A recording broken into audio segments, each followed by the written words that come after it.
Good morning, everyone. I'd like to welcome everybody and thank you for attending today's press conference. We'll begin by welcoming some Raiders legends to the dais. First, a 9-time Pro Bowl selection, Super Bowl 18 champion and Pro Football Hall of Famer Mike Haynes.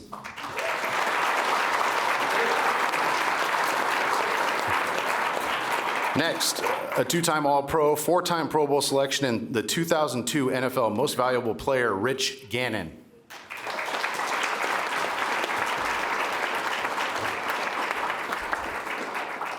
Next, an 8-time Pro Bowler, Super Bowl 18 champion, and Pro Football Hall of Famer, Howie Long.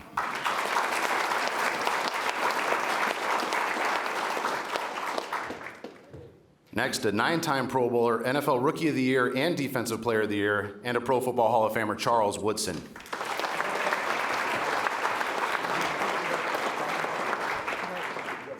Next, an NFL Rookie of the Year and Most Valuable Player, the Most Valuable Player of Super Bowl 18, the Raiders' all-time leading rusher, and a Pro Football Hall of Famer, Marcus Allen.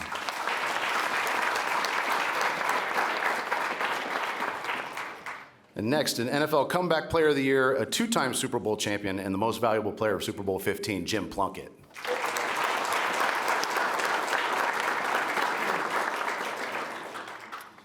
And now I'd like to introduce Raiders General Manager John Spytek.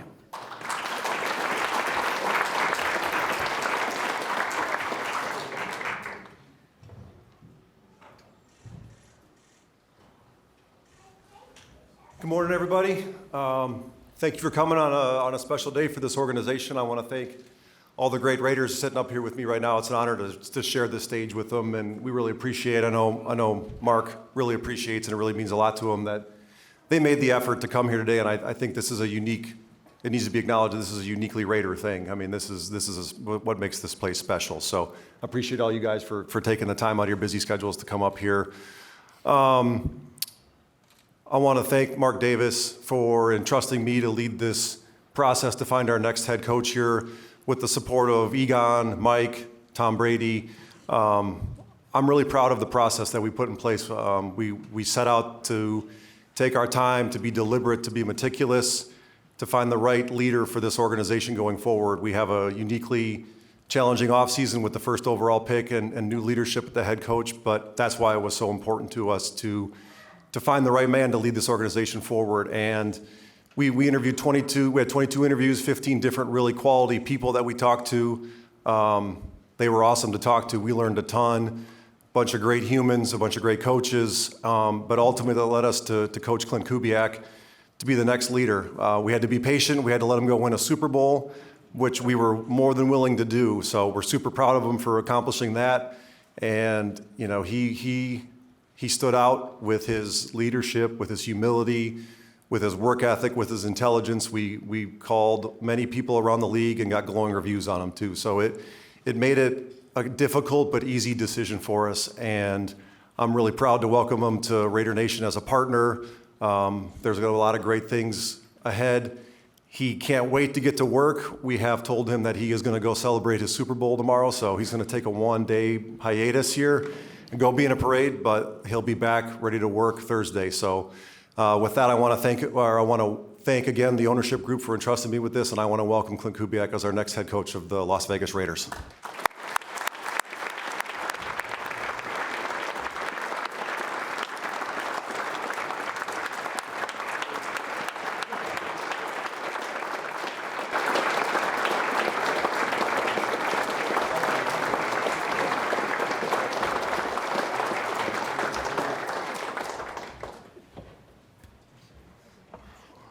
Morning, everybody. Really excited to be here. Just want to first off and just want to thank God for the opportunity to sit in front of you guys today. You know, God had a plan for this day that I could never have seen, and I'm just grateful. I want to thank the ownership group. I want to thank Mark.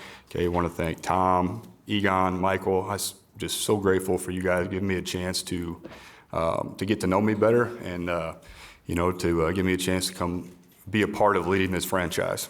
I'd like to thank all the players that are here, current and former. It means a lot to me to be surrounded by these great Raiders, And I know that Mr. Davis takes care of his own better than anybody in the league. So, that's evident. That's the reputation that this building has.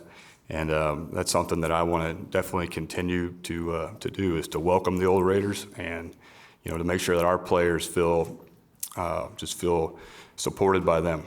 I want to make sure that I thank my family. Where are you guys at? All right. Hey, what's up? My wife, Tessa, Sawyer, Lane, Case, William, just very grateful for your support.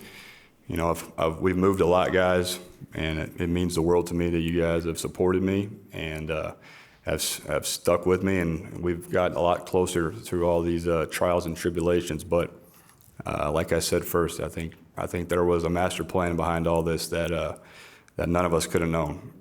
So thank you guys for being here. I want to thank my mom and dad. I want to thank Tessa's mom and dad, Kathy Nelson, and her late father, Bill, who I know is watching up in heaven today, and Tessa's brother, Drew, and all their support. I want to thank John Spytek for giving me this opportunity. I know there's a lot of candidates out there, and I know they went through and did their homework, and just spending time with John, I know how important it is for us to have a really great relationship, and just getting to know him a little bit better. I'm really excited about how we're going to communicate and how we're going to lead this building together. I want to thank the interview panel, Mark Thews and Brian Stark, amongst many others. Thank you for your professionalism and for your hard questions that you gave me. I want to make sure that I thank the Seattle Seahawks, John Snyder and Mike McDonald, all the players and coaches there. This day doesn't happen without me getting a chance to be a part of that culture and all the things I learned from those men. I want to give a special shout out to Ken Walker, the MVP of the Super Bowl, who I didn't see after the game. So K9, if you're watching, man, way to go. Proud of you, brother. Really proud of you and all your teammates. I'm going to go see those guys tomorrow for the parade and then hurry back here and get to work. But guys, I got all these notes prepared, and I've never been really good at that. The main thing is this is no ordinary job. This is the silver and black. This is the Raiders. This is a historic franchise. So, when the opportunity came up to stay in Seattle and continue there, or to have a chance to come here and compete with this organization, it was a no-brainer.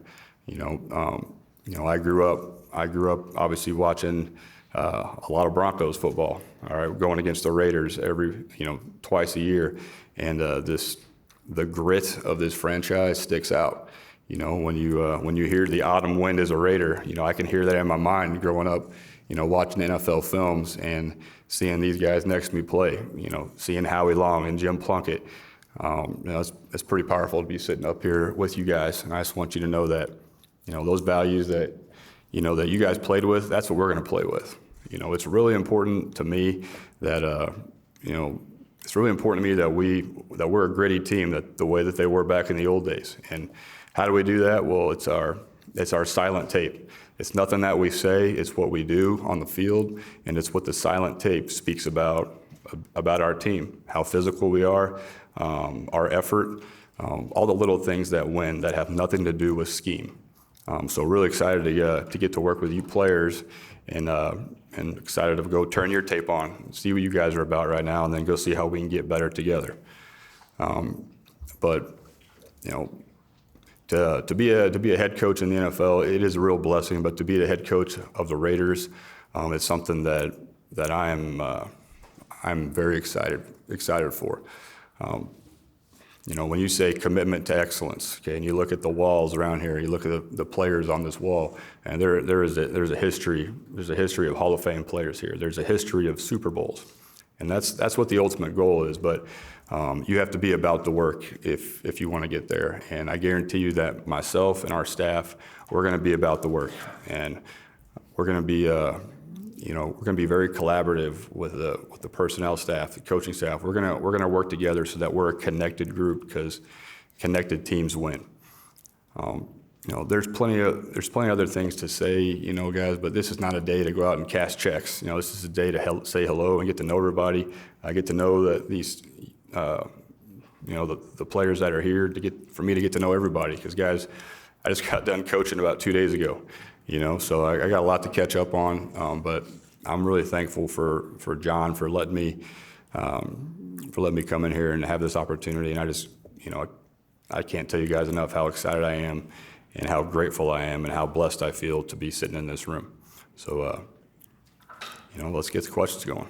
All right. Great. Now we'll open it up for questions. We have microphones in either aisle, so please raise your hand and state your name and affiliation with your question. We'll start with Ryan over here.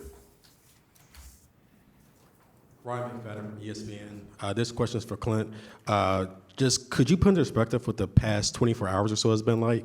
That you go from, winning the Super Bowl to now you're here being introduced as the head coach of the Raiders. Just what has these past 24 hours been like for you? Well, it's been a lot of fun. It's been great. The Super Bowl itself, was a 2-week grind to get ready for that game and just pour your heart and soul into that game plan and to see our players go out and have that success. And that's why you do it. That's why you coach. That's why you play. That's to go win a world championship. So that was a complete blessing. And to get on the airplane and come meet everybody in this short period of time, it's exciting. But all these things, all these smiles, eventually that kind of wears away, and then you got to go get to work, and that's what I'm excited about doing. Is going to watch some tape and get to know these players better and put together a great coaching staff. Yeah. And for John, this question for you, John, just like when studying Klint Kubiak, just what about his scheme and how he runs the offense? Why do you think that fits what you're trying to do moving forward for this organization? Well, I think Klint said it well. It's less about scheme and more about the person. We were very thoughtful about how we approached this and the kind of coach and man that we were looking for to lead this organization on a day-to-day basis. I mean, he talks to the players every day. The players are our most important part of this organization right now. And when we got to speak with him the first time on Zoom, when he was trying to prepare for the 49ers, and then again in Seattle when he was trying to prepare for the Super Bowl, he just was the right person. And the fact that he can score a lot of points is awesome too. But we were more focused on the person, the humility, the work ethic, those traits above scheme. Klint, Hondo Carpenter on this side right here. You didn't have to come here. Seattle wanted you to stay. Other teams wanted you. So what did ownership and John say to you that convinced you were the guy to bring back the excellence these 6 men represent? Yeah, I think over 2 separate interviews, I just got very comfortable with John and Mr. Davis and the ownership structure. And it's really they didn't have to say much. This is the Raiders. This is one of the most historic franchises in the NFL with a great history that I want to be a part of. I want to be a part of furthering that history. I think the Raiders really sold itself, but having those 2 different interviews and getting more comfortable with the men in the room went a long way. Hey, Klint. Obviously, John pointed out that you guys have the first pick overall in the NFL draft. I know it's still relatively early in that process, but what are your thoughts on Fernando Mendoza, and how big did that play into this decision for you? Well, I think just the resources that the Raiders have, this building, obviously having cap space, having the first pick, those all go into the decision. And as far as who the first pick is going to be, we got a lot of tape to watch before we determine who that's going to be. But I'm excited to get into that process. But yeah, kind of going back to the last 2 questions, there's just a lot to love about this organization. Look around this building and the resources that we have, our meal room, the weight room, the fields outside, the coaches' offices. I mean, it's as good as it gets in the NFL. Been in a lot of buildings for good reasons and bad reasons. Been hired and fired, and the resources are here. We just got to go put it all together. Klint, to your right here. Willie Ramirez with the Sporting Tribune. You spoke about what the Raiders said to you to bring you here, but you'll be the 6th coach since they've arrived in Vegas. You look at the looks on these Raider greats, look on their faces, the the demeanor and the meaning of this organization. Why are you the right guy to sustain and stay here, being the sixth coach since, again, that they've arrived in Las Vegas? Yeah. Well, I think, earning the trust of the building is a daily process. All right. So that's something that I've always been about, and I love earning people's trust, and I got to earn these guys' trust. It's not just going to happen me sitting up at a podium. So that's something that's a process. That's a process. And that's a great challenge. Yeah, there have been plenty of other coaches, but why not us? Why not this staff? Why not this group of players? So if you look at it in the lens of, there's a history of some, guys that are in and out of here pretty quick. I look at it as, what a great challenge. Like that's what the NFL is all about, is competing. So I'd love to go compete here and go get it done. It's going to be a process, and but we're gonna be about the work, like I said. So it's a very exciting opportunity. Clint, Levi Edwards, Raiders.com. A couple of days ago, you made history with you and your father being the first father-son duo to win the Super Bowl as coaches. So now you're the head coach, and obviously he's a Super Bowl winning head coach. What are some values and things that he instilled in you as a coach and as a man that you feel are going to prepare you for this position? That's really cool. I don't know, is that a real stat? Is that a real deal? I never heard that one. Because 10 years ago, I was at that game watching him win it all. I was coaching at the University of Kansas, and I got to see the smile on his face after the game, give my mom a hug, and give his mom a hug, who had recently passed, and just to share that moment with him is something I know I'll never forget. And then to see him after the game on the same field and just see the smile on his face was a great memory. And as far as the lessons learned, the thing about my dad is that when I was growing up, he never made it about sports or football. He always talked about everything other than that, about being a good person, about being respectful. He showed me what it means to be a great husband and a great father. So those are the things that I want to emulate with him. Football will take care of itself, but the family values is what my dad is all about, and him and my mom, that's what I'm grateful for. Clint, to your right over here. Jesse Merrick with Silver and Black Sports Network. Kind of along that same lines, I know you joined Mike up there in Seattle in his second season, but that was a guy that came into a new role for the first time as the head coach. What are some of the things that you took away from him about what it takes to build a franchise that you think can help you here? Well, number one is that he's just himself. Doesn't try to be like anybody else. Didn't try to be like Jim Harbaugh. He was Mike McDonald, and he was very convicted. And we all could feel that from him, and wanted to follow his lead. I also saw him be so collaborative with the building, and how closely he worked with the general manager and the owner, and just how clear the communication was. We were all on the same page. He had a vision, and he was the same guy from April to February, and that's something that I'll definitely take with me.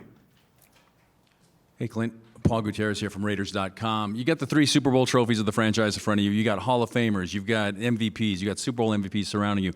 How daunting or how welcoming is it to be in this situation you're in right now with all of these things surrounding you and with that standard set?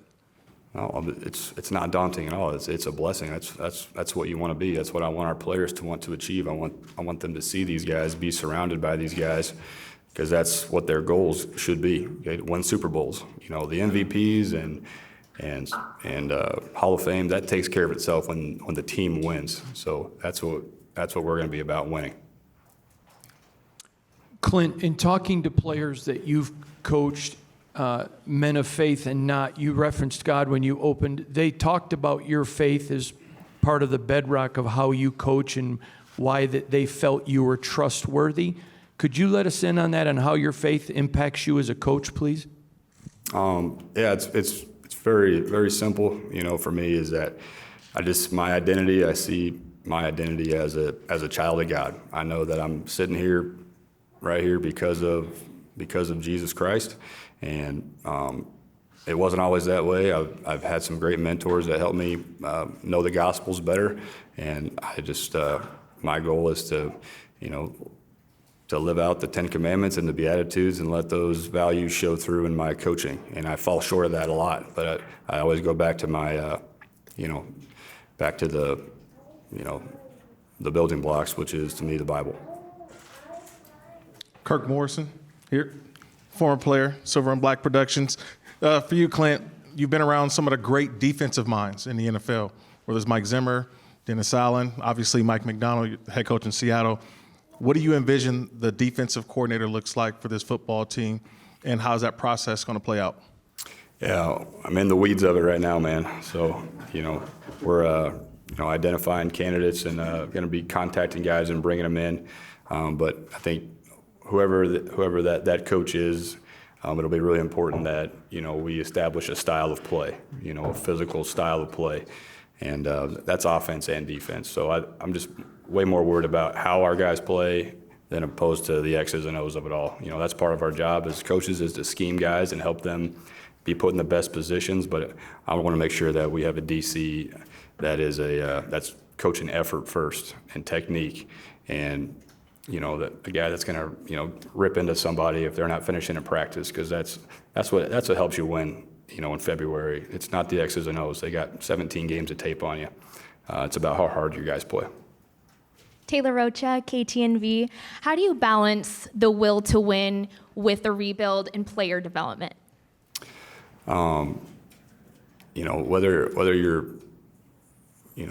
Whether it's a rebuild, whether you're on a returning roster with Super Bowl aspirations, to me, the work doesn't change. Preparation doesn't change. Every team next year is going to start off undefeated at 0-0. So to me, it doesn't change much. Obviously it's what you identify your team needs in the offseason, player acquisition wise, and then once April 15th starts, we're all on the same plane. Hi, Klint. Heidi Fang, Las Vegas Review-Journal. I've seen your work at Christian McCaffrey as well as Alvin Kamara, and I'm wondering what excites you about working with a player like Ashton Genty and helping to build his future. Yeah, where you at, Ashton? What's up, dude? Man. Very excited about his skill set and what he brings. I got a lot of tape to catch up on, dude, but I saw you play a lot of snaps at Boise. Very excited about his talent, but the thing I would tell him and all his teammates is that it's not just about one guy. We got to get the line on the same page. We got to get our quarterback to get the right run checks. We got to get our receivers to go block for him, all right, so that we can get the play action going. But as soon as our players can realize that it's a team thing, it's not an individual thing, we're going to be successful. I know we have those type of guys in our building right now. Harry Ruiz with the Spanish radio broadcast for the team. When you look at Brock Bowers, what's the first thing that comes into mind as being an offensive coordinator from the Super Bowl champs and now wanting to use him the best way possible? Yeah, where's Brock at? Yeah, I saw him earlier. Brock's already put it on tape, from Georgia to his first couple of years here in the league. He can be one of the best receivers in the NFL, not just receiving tight ends. So looking forward to working with him and continue to build on his skill set. Really impressive player. You've been with your dad on the opposite side in the division. Now, what would you want to say to Raider Nation now that they're all on your side? They're all excited to have you in the building wearing silver and black. Yeah, I'll just tell the Raider Nation that, hey, like I said earlier, we have to earn your trust. We gotta earn those seats in the stands by putting a great product on the field. And words will not do it, it's our actions. Hi, Coach. Alexa Belcastro, Deuce 3. I have to go back to your opening statement where you said your journey has taken you exactly where you're meant to be. Because after being a grad assistant, you worked in the oil industry for a few weeks before you got that call that you never expected. So if you could go back and tell that kid that you were going to be the head coach of the Las Vegas Raiders one day, what do you think you would say? Yeah, that's what's just so cool about today. There was a path that was set out in front of me that I didn't realize I was heading to. But I knew that when you're where your feet are every day, you're trying to bloom where planted. You're trying to be the best at your job, and good things tend to happen. So that's kind of been my journey, is just to try to be the best at my job that day. And then you get a chance to you get promoted with more tasks.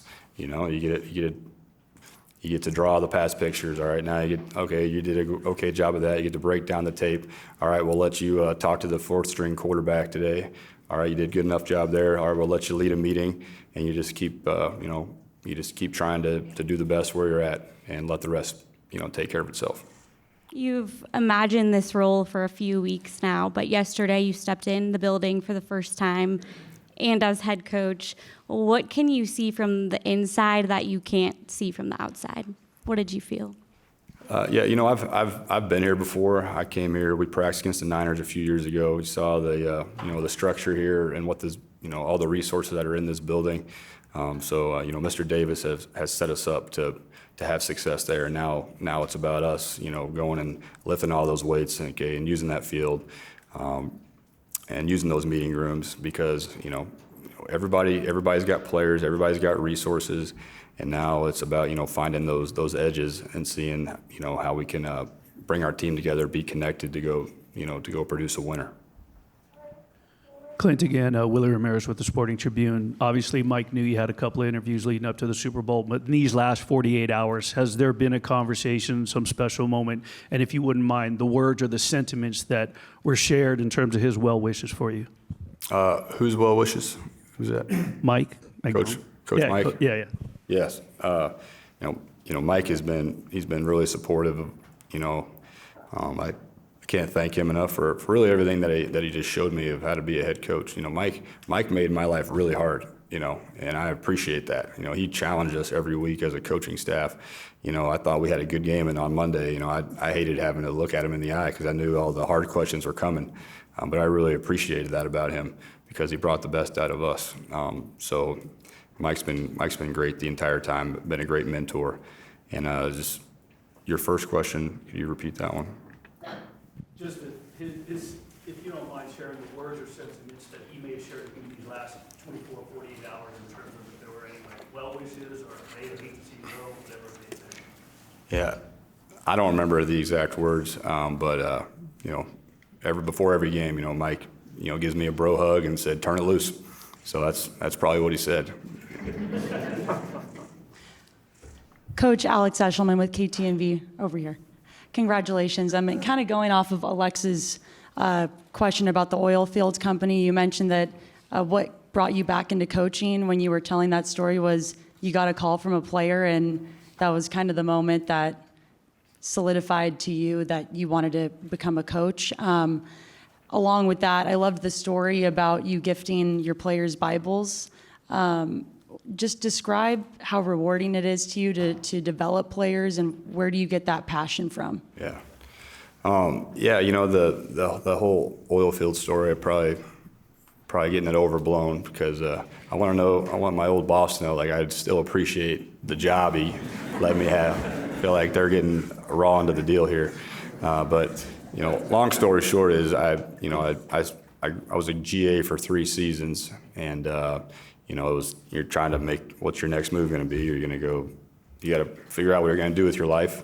And I was married with Tessa. We didn't have any kids yet, and I just kind of felt like I was letting the family down. I wouldn't make any money, and so I wanted to go try something new. Anyway, I was at that job for a few weeks, and just quickly realized how much I missed being a part of a team. And the reason that I love to coach is to see players get better and see them have success. You get to work with the best athletes in the world, and to be able to help them get better and help them, realize their goals. That's why you do it. To sit on that field a couple of days ago, in Santa Clara and being around guys that we've been coaching since April, and just to see the joy on their face. That's why you coach.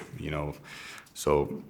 Relationships are really important in any business, but especially in football. You kind of, when you're in the fire with somebody every day and there's so much adversity, those bonds get so much tighter. And everyone up here knows what that's like. And you don't realize that until you're on a team that doesn't win as much. When you're coaching guys and you win 5 games, but on the last game of the year, you're not going to the playoffs, but those guys are fighting their tail off for you, and you're trying to go knock out Tampa Bay out of the playoffs a couple of years ago with the Saints. We didn't get it done, but